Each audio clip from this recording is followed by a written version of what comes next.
습니다. 오늘 사도행전 말씀 19장 23절부터 32절까지의 말씀입니다.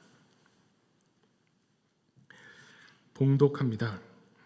그때쯤 되어 이 도로 말미암아 적지 않은 소동이 있었으니 즉 데메드리오라 하는 어떤 은장색이 은으로 아데미의 신상 모형을 만들어 직공들에게 적지 않은 벌이를 하게 하더니 그가 그 직공들과 그러한 영업하는 자들을 모아 이르되 여러분도 알거니와 우리의 풍족한 생활이 이 생업에 있는데 이 바울이 에베소뿐 아니라 거의 전 아시아를 통하여 수많은 사람을 권유하여 말하되 사람의 손으로 만든 것들은 신이 아니라 하니 이는 그대들도 보고 들은 것이라. 우리의 이 영업이 천하여질 위험이 있을 뿐 아니라 큰 여신 아데미의 신전도 무시당하게 되고 온 아시아와 천하가 위하는 그의 위엄도 떨어질까 하노라 하더라. 그들이 이 말을 듣고 분노가 가득하여 외쳐 이르되 크다 에베소 사람의 아데미여 하니 온 시내가 요란하여 바울과 같이 다니는 마게도냐 사람 가이오와 아리스다고를 붙들어 일제히 연극장으로 달려 들어가는지라. 바울이 백성 가운데로 들어가고자 하나 제자들이 말리고 또 아시아 관리 중에 바울의 친구된 어떤 이들이 그에게 통지하여 연극장에 들어가지 말라 권하더라. 사람들이 외쳐 어떤 이는 이런 말을 어떤 이는 저런 말을 하니 모인 무리가 분란하여 태반이나 어찌하여 모였는지 알지 못하더라. 아멘. 오늘 그 말씀은 에베소에서 있었던 소동에 관해서 한 대목을 함께 읽었습니다. 이 에베소라고 하는 도시에서 있었던 소동인데 오늘 쭉 그 함께 읽은 말씀을 보면 데메드리오라고 하는 은세공업자가 어떻게 보면 사람들을 선동하고 끌어모아서 바울과 바울 일행을 어떻게 보면 핍박하는 참 큰일 날 뻔한 유혈 사태가 일어날 수도 있는 그런 그 위기에 처하는 내용이죠. 우리 읽진 않았지만 이후에 그 진행되는 상황을 보면 그 급작스럽게 고조되는 위협에 비하면 이 결말은 너무나 허무하게 사람들이 흩어져 버리는 내용입니다. 근데 에베소에서 왜 이런 소동이 났을까라고 하는 부분을 한번 같이 살펴볼 필요가 있습니다. 이 에베소라고 하면 우리가 굉장히 익숙합니다.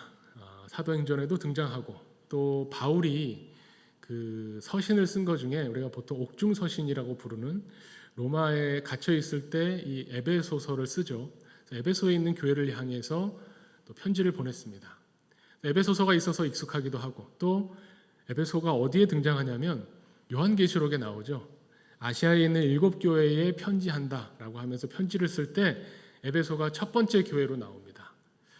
그만큼 이 아시아 지역에서 에베소라고 하는 도시는 굉장히 의미 있고 영향력 있는 도시였습니다. 그 지난주까지 우리가 어떻게 보면은 그 아테네에서의 바울의 설교 그것이 2차 전도 여행의 마무리 막바지 부분이었는데 아테네에서 설교하고 고린도로 가서 고린도에서 한참을 사역하다가 이제 다시 귀환해서 2차 전도 여행을 마무리합니다. 그 마무리할 때 잠깐 에베소에 들렸다 가죠.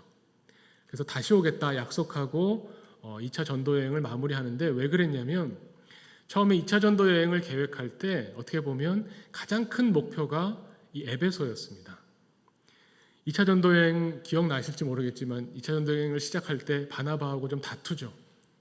그래서 첫 번째 갔었던 곳을 다시 둘러보자 했는데 반대 방향으로 육로를 통해서 북쪽으로 그 북서쪽으로 올라가서 그 다시 그 왔던 길을 되짚어 가다가 결국 아시아에 있는 저 에베소로 가야겠다 하고 내려가려고 하는데 계속 뭐가 안 되는 겁니다. 성경에 보면 성령이 막았다, 예수의 영이 허락하지 않았다 뭐 이렇게 표현하면서 원래는 아시아에 있는 그 에베소를 너무나 가고 싶어 했는데 못 가게 되고 그 길이 막히면서 마게도냐로 건너가게 되죠. 거기서 이제 빌립보 갔다가 데살로니가 갔다가 베레아 갔다가 아덴을 거쳐서 고린도에 가는 일이 있었습니다. 그러면서도 돌아올 때 아쉬워서 에베소를 잠깐 들리는 거죠. 근데 그 에베소가 당장 어떻게 그 전도가 되는 그런 만만한 곳이 아니기 때문에 거기 고린도에서 만난 동역자 아굴라 부부, 아굴라와 브리스길라를 에베소에 두고 다시 귀환했다가 다시 세 번째로 전도 여행을 할 때는 그 위쪽 지역들을 거쳐서 곧바로 에베소로 갑니다. 결과적으로 보면 에베소에서 거의 3년 동안을 바울이 사역을 합니다. 그러니까 에베소라는 곳은 굉장히 다른 지역에 비하면 잠깐 들렸다 가는 곳에 비하면 굉장히 오래 있었죠. 에베소가 왜 이렇게 바울이 전도하고 싶었고 오래 머물러야만 했을까? 이 에베소라고 하는 이 도시가 굉장히 독특합니다. 이 바다를 건너가면 이쪽 마게도니아 지역을 가면 거기서부터는 그리스죠.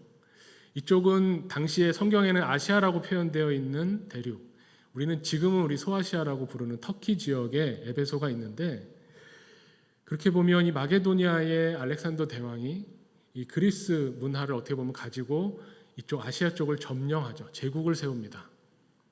그래서 그리스의 문명과 어떻게 보면 이 아시아 쪽의 문명, 이 아시아 문명은 메소포타미아 문명이죠. 이 두 문명이 서로 만나게 되는 지점이 이 에베소 지역 이 근방이었다는 겁니다.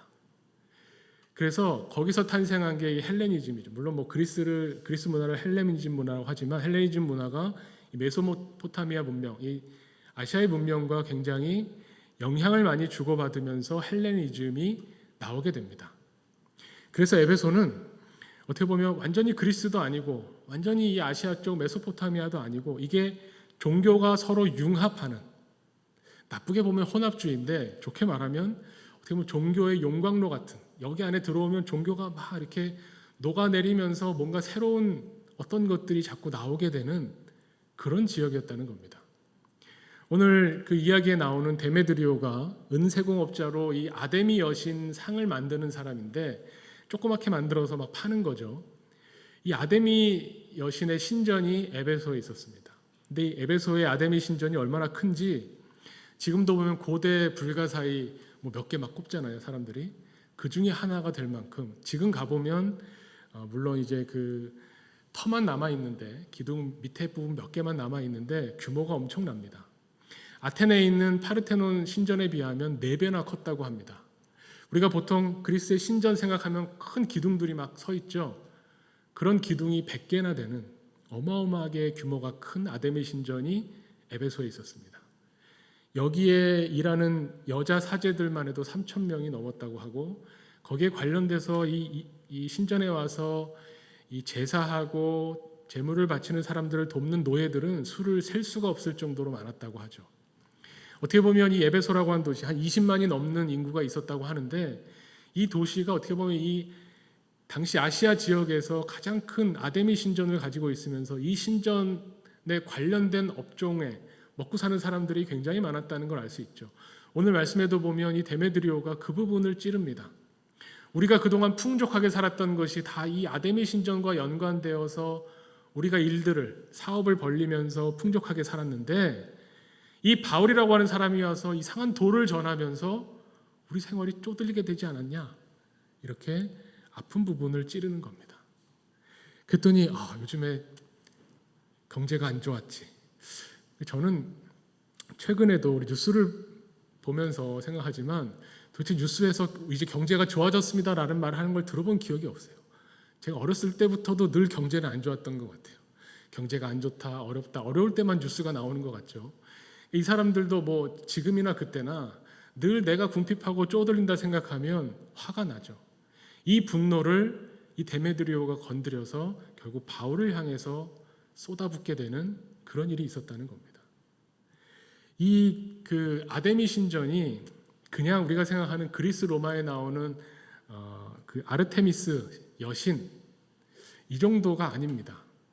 왜 여기가 종교의 용광로라고 할 정도로 종교가 막 섞여들고 혼합되고 정신없이 돌아가냐면, 그리스 신화에 나오는 여신 아르테미스는 어떻게 보면은 그 제우스의 딸이죠. 혹시 그리스 신화 기억나시나 모르겠어요. 아르테미스는 무슨 신이냐면 달의 신입니다.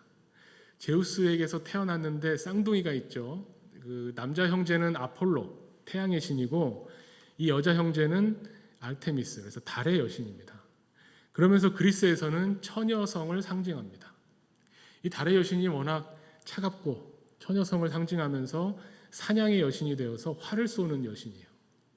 근데 이게 이 그리스의 어떤 신화적인 여신이 이 아시아로 넘어왔더니 에베소는 그 에베소에 있는 그 신전은 사실 요때 만든 게 아니라 세 차례에 걸쳐서 복원이 됐는데 첫 번째 에베소 지역에서 신전 생긴 걸 보면 거의 청동기 시대 때부터 있었던 겁니다. 그러니까 이 그리스 신화에 나오는 여신이 들어오기 전부터 여기는 어떤 신을 섬겼는데 그게 아시아에 만연해 있던 그 위대한 어머니 여신, 그래서 이 땅에 대지에서 소산물을 주는 그런 여신과 결합하면서 이 아데미 신전의 여신은 그 그리스 신화에 나오는 여신상과는 완전히 다른 굉장히 풍만한, 그래서 아이에게 젖을 주는 이 가슴도 20개가 넘습니다. 이상한 모양의 이런 여신의 형태를 띠고 있죠. 그 지역에 있던 여신과 결합을 하게 되는 겁니다. 제가 이렇게 어떻게 그 처녀성을 상징하는 여신과 다산의 여신과 만나게 될까? 다산의 여신이 될까요? 에베소에 오면 그 그 달의 여신이죠. 달과 이 여신이 쓰는 무기가 활이죠. 활과 이 다산, 임신한 여인의 공통점이 뭔지 아십니까? 그 달과 활과 임신이 공통점이 뭐가 있겠습니까? 공통점이 있어요. 점점 동그래진다는 거죠. 달도 초생달이었다가 보름달이 되잖아요. 점점점 가득 차게 되죠. 활도 어떻게 보면 반달처럼 생겼는데 쭉 잡아당기면 동그래지죠. 임신한 여인도 배가 점점 불러옵니다. 그래서 이거 공통점이다 해서 아데미 여신이 다산의 여신, 풍요의 여신이 되는 겁니다. 말도 안 되는 논리지만 종교가 막 그렇게 섞여 들어가는 거예요. 왜 지금 이렇게 됐을까 기원을 따지고 올라가 보면 이상한 이유들 되게 많습니다. 아무튼 에베소에 오면 아데미가 그래서 그리스에서는 홀쭉하고 날씬하고 우리가 보기에 미의 그 여신이었던 그 여신이 이 에베소에 오면 굉장히 가슴도 많고 풍만하고 아이를 많이 키우는, 사람들에게 그때 자식이 많은 것은 풍요로움이죠. 그러니까 다산과 풍요의 여신으로 섬김을 받았다는 겁니다. 거기에 가서 바울이 예수님의 주의 도를 전하다 보니까 충돌이 안 일어날 수가 없습니다. 그런데 이 소동이, 에베소에 있었던 이 소동은 바울이 거의 3년 가까이 사역하던 마지막 때에 있었던 일이에요. 그 전에 어떻게 했냐면 처음에 세 번째 전도여행을 가서 에베소에 가서 아골라 부부가 터전을 닦아놨죠. 이 천막 만드는 사람들입니다. 바울의 직업도 천막 만드는 거죠. 여기에 오래 머물러야 되니까 자리를 잡고 천막을 만드는 일을 하면서 수입을 얻고, 그러면서 늘 바울이 하던 대로 에베소에 있는 유대인 회당에 가서 안식일마다 복음을 전했습니다. 석 달을 그렇게 하는데 별로 유대인들 중에 믿는 자가 나오지 않아요. 워낙 거기는 종교적으로 복잡한 곳이라 유대인들 자기 신앙 지키기도 너무 힘들어서 그런지 별로 유대인들 중에 예수가 메시아다, 예수가 그리스도다라고 하는 복음을 받아들이지 않습니다. 그래서 바울이 어떻게 하냐면 이번에는 헬라인들을 상대로 복음을 전하는데 두란노라고 하는 서원이 있죠. 에베소의 두란노 서원 유명하죠. 이 어떤 종교적인 강론도 하는 이곳에 가서 짬을 얻습니다. 시간을 좀 얻습니다. 그때도 그 여름에 낮 시간에 더우니까 낮잠 자는 시간이 있어서 그런지 한낮의 더위에는 한두 시간 정도를 쉬죠. 그때 바울이 그 시간을 달라고 해서 사람들을 모아놓고 복음에 대해서 강론합니다. 그러면서 점점 바울을 통해서 어떤 복음의 능력이 드러나기 시작하는데 그것이 성경에 보면 어떤 기적적인 능력도 함께 나타납니다. 그래서 바울이 만나는 사람들의 질병을 고쳐주고 예수님과 똑같은 사역을 하죠. 질병이 고쳐지고 죽은 사람이 벌떡 일어나고 그런 일들을 보면서 거기서 마법을 하던 사람들이 헷가닥해서 이제 예수님을 믿게 되는 거예요. 가장 끝에 있을 것 같은 마법을 하던 사람들이 자신들의 책을 불태워가면서 그 책의 값이 은 5만이나 됐다고 합니다. 그 비싼 마법책들을 다 불태우면서 나는 이제 더 이상 마법을 행하지 않겠다 하면서 복음에 심취해서 예수님께로 돌아오게 되는 일들이 있었다는 겁니다. 그 영향력이 점점 퍼져나가는 거죠. 그래서 이 소동이 일어나는 겁니다. 바울이 전한 전도가 전혀 먹히지 않았다면 데메드리오 같은 사람이 바울을 왜 공격하겠습니까? 복음 전도자가 제대로 복음을 전해서 이 복음이야말로 참된 진리다라는 것을 세상에 보여주지 않으면 핍박도 없는 겁니다.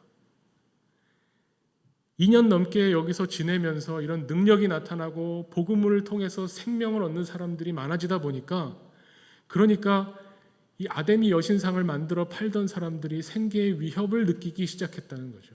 이것만 해도 정말 대단한 일입니다. 이 더메드리오의 이야기를 들어보면요, 왜 이 사람이 사람들을 선동하고 충동질하는가 보면, 이 바울이라는 사람이 26절을 보면 바울이라는 사람이 사람의 손으로 만든 것들은 신이 아니다 이런 말을 하고 다닌다는 겁니다. 근데 가만히 생각해 보면 맞잖아요. 자신의 능력, 인간의 한계에 부딪혀서 비가 와야 농작물이 자라는데 비가 오지 않습니다. 그럼 비가 오게 되려고 빌어야 되는데 그 비는 신이 사람이 손으로 만든 인공적이고 인위적인 신상 앞에서 기도하는 게 과연 먹힐까? 조금만 생각해 보면 되는 건데, 그동안은 아데미 여신에게 우리에게 풍요를 달라고, 풍족한 생활을 달라고 기도했던 것을 다시 생각하게 만드는 겁니다. 이 헛되고 허망한 것들에 빠져 있던 사람들을 정신 차리게 하고 진리가 무엇인가를 전했더니 사람들이 점점 아데미 신상을 사지 않게 되는 거죠. 신전에 왔던 사람들, 관광객들, 그 다음에 이 에베소에서부터 팔려나가는, 다른 아시아 여러 지역으로 팔려나가던 신상이 줄어드는 것을 통해서 이 사람들이 모여서 화를 내기 시작한 거죠. 분노를 표출하는 겁니다. 그러면서 바울을 찾아다니고 바울을 잡겠다고 하다가 누굴 만나냐면 가이오와 아리스다고를 붙잡죠. 바울은 마침 없었나 봅니다, 자리에. 이 사람들을 끌고 여기 보면은 연극장이라고 나오죠. 그러니까 원형 경기장 같은 거죠. 당시에 있던. 거기로 막 몰려가면서 소리를 지르는데, 그 에베소의 아데미는 위대하다 이런 구호가 있었던 것 같습니다. 그런 소리를 막 부르짖으면서 가니까 사람들이 이 무슨 소리야 무슨 소리야 하고 나와보겠죠. 나와보면서 사람들이 막 모이니까 그 모이는 사람을 구경하러 또 사람들이 모이겠죠. 사람들이 꾸역꾸역 모이다 보니까 그 2만 명 정도 들어가는 그 경기장에, 연극장에 사람들이 가득 차는 겁니다. 원래 그런 거잖아요. 한두 사람이 소리 지르고 막 앞에 달려나가면 무슨 일이야 무슨 일이야 하면서 우르르 따라가다 보면 점점 많아지죠. 스노우볼링처럼. 그래서 그 두 사람을 잡고 원형 경기장에 들어가서 소리 지르는데, 오늘 말씀 마지막 부분에 보면 이 사람들이 왜 모였는지 서로 모르면서 각자 자기 하고 싶은 말을 막 외치는 겁니다. 흥분하기 시작하고 소리 지르기 시작하고 서로 막 광기 어린 이 소동이 2시간 동안 이어집니다. 다른 사람들은 왜 그런지 모르고 자기도 소리 지르고 싶은 소리를 발산하니까 좋고 이럴지 모르지만, 이 아리스다고와 가이오는 얼마나 두렵겠습니까? 여기서 갑자기 자칫 잘못하면 유혈 사태가 나는 겁니다. 사람이 많이 모이고 그 다음에 제대로 된 질서가 없을 때에 큰 사고가 나죠. 근데 그 상황에서 너무나 그 허망한 것이, 마지막까지 읽어보면 2시간 동안 사람들이 소리 지르고 막 난동을 부리고 나니까 어떻게 되나요? 지치죠. 밥 안 먹고 2시간 동안 운동했으면 지칠만도 합니다. 그래서 사람들이 잠잠해졌을 때 에베소를 다스리는 서기장이 와서 이야기를 합니다. 들어보니 이거 도대체 어떻게 시작된 거냐, 이렇게 저렇게 막 찾고 듣다 보니 데메드리오까지 왔겠죠. 들어보니까 아니 그럼 이 바울 일행들이 신상을 훼손하거나 훔친 게 있느냐, 사람들이 못 모이게 방해하고 뭔가 액션을 취한 게 있느냐? 없죠. 증거가 될 만한 게 하나도 없습니다. 그래서 이 뭔가 증거를 찾으면 정식 절차를 거쳐서 고소해라. 그리고 사람들을 다 흩어보냅니다. 그랬더니 외모인지 몰랐던 사람들이 지치고 힘들고 서기장이 와서 흩어지라고 하니까 다 흩어졌어요. 아무것도 아닌 일이 됐습니다. 얼마나 허망합니까? 이런 일들이 지금도 일어나고 있다는 겁니다. 대단한 일이고 정말 사람들을 흥분시키고 분노가 표출되고 소리 지르고 세상이 뒤집어질 것 같은 그런 소식과 그런 일들이 우리에게 있지만, 조금만 지나고 보면 아무것도 아닌 일로 흩어지게 되는 허망한 일들이 있습니다. 오늘 마지막 부분에 보면 모인 무리가 분란하여 태반이나 어찌하여 모였는지 알지 못하더라. 왜 모였는지 모르는데 그 자리에 있는 겁니다. 이런 일들이 얼마나 우리 주위에 지금도 우리에게 일어나는지 모릅니다. 여기에 대해서 사도 바울이 나중에 이제 이 에베소라고 하는 지역을 3년 가까이 목회하면서 이 소동 때문에 어쨌든 이제 다시 마게도냐로 건너가게 되는데 이 에베소를 어떻게 해야 되나? 3년이나 있으면서 목회했는데 이 쉽지 않은 이 에베소 교회를 이 든든히 세워야 되는 이 교회를 어떻게 해야 되나 하면서 디모데에게 에베소 교회 목회를 맡깁니다. 그래서 디모데전서에 보면 에베소에서 목회하고 있는 디모데에게 내가 얼마나 힘든지 안다. 로마에 있으면서 편지를 쓰죠. 그 편지 내용을 보면 오늘의 이 일들이 에베소에서 있었던 일들이 머릿속에 정말 그려집니다. 거기에서 목회하는 디모데에게 꼭 필요한 말씀을 전합니다. 디모데전서 1장 3절부터 말씀을 보면 제가 공동 번역으로 읽어드리겠습니다. 이해하기가 더 쉽습니다. 에베소죠. 거기에는 그릇된 교리를 가르치거나 꾸며낸 이야기나 끝없는 족보 이야기에 정신 팔린 사람들이 덜어 있으니 그런 일을 못하게 하시오. 그런 것들은 쓸데없는 논쟁이나 일으킬 뿐이고 믿음을 통해서 구원을 얻게 해주시는 하나님의 계획에는 아무런 도움도 되지 못합니다. 내가 그런 일을 금하는 목적은 깨끗한 마음과 맑은 양심과 순수한 믿음에서 우러나오는 사랑을 불러일으키자는 것입니다. 여기서 종교가 막 융합되고 종교가 막 이런 종교 저런 종교가 막 섞여 나가는 이 에베소 한복판에서 신앙생활을 하고 믿음 생활을 해야 되는 에베소 교회 교인들을 향해서 또 그 교회를 목회하는 교육자를 향해서 해주는 말씀이 거기에 휩쓸리지 말라는 겁니다. 그 사람들과 일일이 대응하지 말고 이런 종교는 이게 문제다, 저런 종교는 저게 문제다, 이렇게 그 시대 그 사람들이 휩쓸려 있는 그 안으로 뛰어들지 말고 우리는 하나님 복음으로 말미암아 이 말씀으로 말미암아 깨끗한 마음, 맑은 양심, 순수한 믿음을 가지고 우리가 해야 할 일은 뭐냐면 사랑을 불러일으키는 겁니다.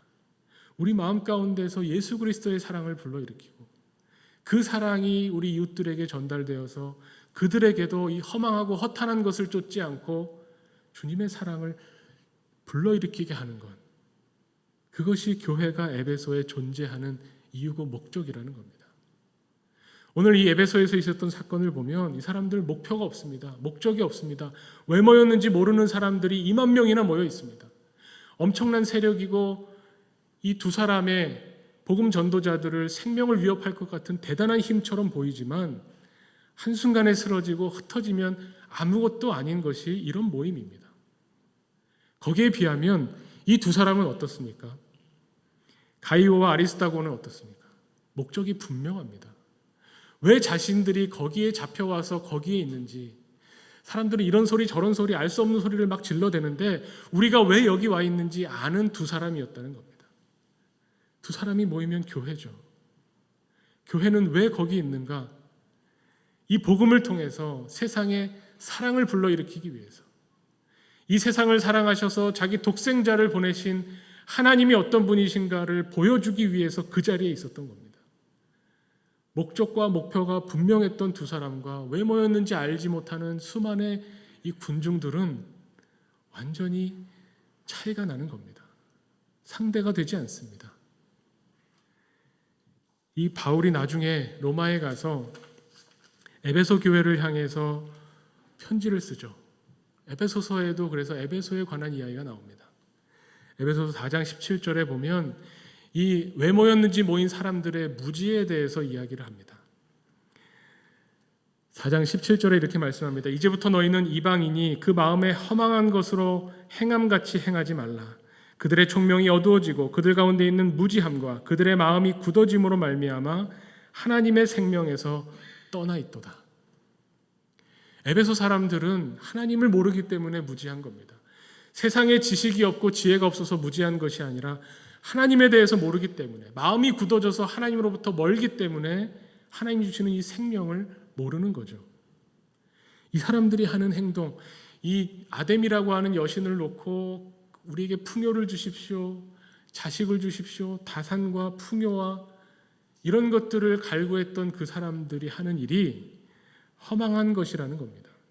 여기서 바울이 말하는 허망한 것, 헛되고 망령된 거를 말하는 거죠. 국어 사전적인 의미를 보면 허망하다는 것은 헛되고 망령된다는 건데, 비유하자면 이런 겁니다. 헛되다는 건 뭐냐면 화살을 쏘는데 표적이 없어요. 아데미 여신이 활의 여신이라고 하지만 그 활의 여신이라고 한다면 표적을 잘 맞춰야 활의 여신이죠. 활을 쏠 때는 표적이 있어야 됩니다. 근데 표적 없이 활을 쏘면 하나마나한 일입니다. 그것이 헛된 것이고요. 망령된 건 뭐냐면 활로 표적을 쏘는데 그 표적이 태양입니다. 내가 태양을 쏴서 떨어뜨리겠다. 그럼 될까요? 그건 망령된 거죠. 되지도 않는 일을 가지고 쓸데없이 기운을 빼는 겁니다. 헛된 것, 망령된 것, 이런 것들을 행하는 것이 이 에베소 사람들의 모습이라는 것을 바울이 너무나 잘 알고 있는 겁니다. 이때 이 경험을 통해서 에베소를 알고 있는 거죠. 그렇다면 이 가이오와 아리스다고처럼 에베소에서 교인으로 살아가는, 그리스도인으로 살아가는 사람들의 분명한 목적은 무엇이 되어야 되는가? 여기에 대해서 말씀합니다. 에베소서 4장 13절에 이렇게 말씀하죠. 우리가 다 하나님의 아들을 믿는 것과 아는 일에 하나가 되어 온전한 사람을 이루어 그리스도의 장성한 분량이 충만한 데까지 이를 것이다 말씀합니다. 우리가 교회라고 하는 것은, 주님의 몸된 교회라고 하는 것은 우리의 목적이 분명하다는 겁니다. 우리는 하나님의 아들을 믿고 하나님의 아들을 알아서, 아는 것과 믿는 것이 우리의 삶 속에서 녹아나서 예수 그리스도가 이 땅에서 보여주신 것과 같은 장성한 분량에 이르는 것, 예수 그리스도가 십자가를 통해서 하나님의 어떤 분이신가, 우리를 얼마나 사랑하시는가를 보여주신 것처럼 우리가 이 복음과 말씀을 붙잡고 우리 안에 이 사랑을 불러일으켜서 이웃을 사랑하는, 내 몸처럼 이웃을 사랑하는 모습으로 세상에 하나님의 영광을 보여주는 것, 이것이 교회의 목적입니다. 이것이 분명할 때 에베소와 같은 환경에서 허탄한 신하들, 허탄하고 망령된 일들이 가득한 그곳에서 그리스도인으로 살 수 있다는 겁니다. 이것이 그때만 있었던 일이 아니죠. 지금도 마찬가지 아닌가요? 이 시대에 우리 귀에 들려오는 너무나 허황된 이야기들이 많습니다. 우리는 지금 이렇게 허황되다고 말하지만 세상에서 이거 굉장히 진지한 문제죠. 어떻게 해야 이 경제적 위기를 타개하고 풍요롭게 잘 살 수 있을까? 어떻게 해야 조금 더 편안한 생활을 할 수 있을까? 어떻게 해야 안락한 노후를 보낼 수 있을까? 그 자체가 나쁘다는 것은 아니지만 그것이 목적이 될 수는 없다는 겁니다. 이 세상에 태어나서 이 땅에 와서 잘 먹고 잘 사는 것 자체가 목적이 될 수는 없죠. 거쳐가는 과정일 수 있고 그 과정 가운데서 무언가를 추구해야 되는데 그 추구함이 우리에게는 참된 생명이 되시는 예수 그리스도라고 하는 분명한 목적이 있다는 겁니다. 우리에게 표대가 되시고 목적이 되는 이 예수 그리스도를 향해서 달려가는 사람들이 그리스도인들입니다. 사도 바울이 고백하는 것처럼 이런 허망하고 헛된 것들을 버리고 정말 이 땅의 참된 생명 예수 그리스도를 향해서 나아가는 그런 교회가 되기를 오늘 말씀을 통해서 다시 한번 우리에게 깨닫게 합니다. 이 세상 사람들은 왜 모였는지도 모이지만 우리는 다르죠. 왜 예배드리는가? 왜 우리가 지금 여기에 모여 있는가? 이 코로나 시대에, 이 불안한 시대에 꾸역꾸역 모여서, 심지어 그게 어려울 때는 온라인으로까지 모여서 우리가 예배드리고 하나님을 찬양하고 왜 말씀을 되새기는가? 왜 성찬식을 통해서 주님의 몸된 교회라고 고백하는가? 우리가 분명히 알아야 합니다. 모일 때마다 이것을 확인해야 되고 말씀을 읽을 때마다 진리의 말씀을 붙잡아야 합니다. 이것이 흔들리면요, 이것이 되새겨지지 않으면 우리는 이 세상의 세태에 휩쓸려지고 마는 나약한 존재입니다. 요한계시록에 보면 7교회 나온다고 했죠. 첫 번째 에베소 교회가 나오는데 그 인내와 수고를 칭찬합니다. 그 어려운 환경에서 다른 말하는 사람들로부터 교회를 지키고 인내와 수고가 대단하구나. 그런데 한 가지 문제를 지적하는데 에베소 교회를 향해서 첫사랑을 버렸다고 이야기하죠. 조금만 마음을 놓으면, 조금만 정신을 차리지 않고 말씀과 기도를 매일매일 순간순간 의지하지 않으면 처음에 우리가 다짐했던 의지와 마음 먹었던 것이 흐려지는 것이 나약한 우리의 모습입니다. 오늘 말씀처럼 분명한 목적, 우리가 왜 모이는지, 왜 예배드리는지, 왜 하나교회로 주님이 우리를 불러주셨는지, 우리를 통해서 이 복음을 붙잡고 우리 안에 하나님의 복음이 살아 움직이는, 그래서 세상에 이 복음을 드러내 보여주는 교회로 서기를 원하시는 이 하나님의 뜻을 우리가 다시 한번 찾고 되새기기를 원합니다. 이것을 위해서 우리 이 시간에 함께 성찬의 의식을 거행합니다.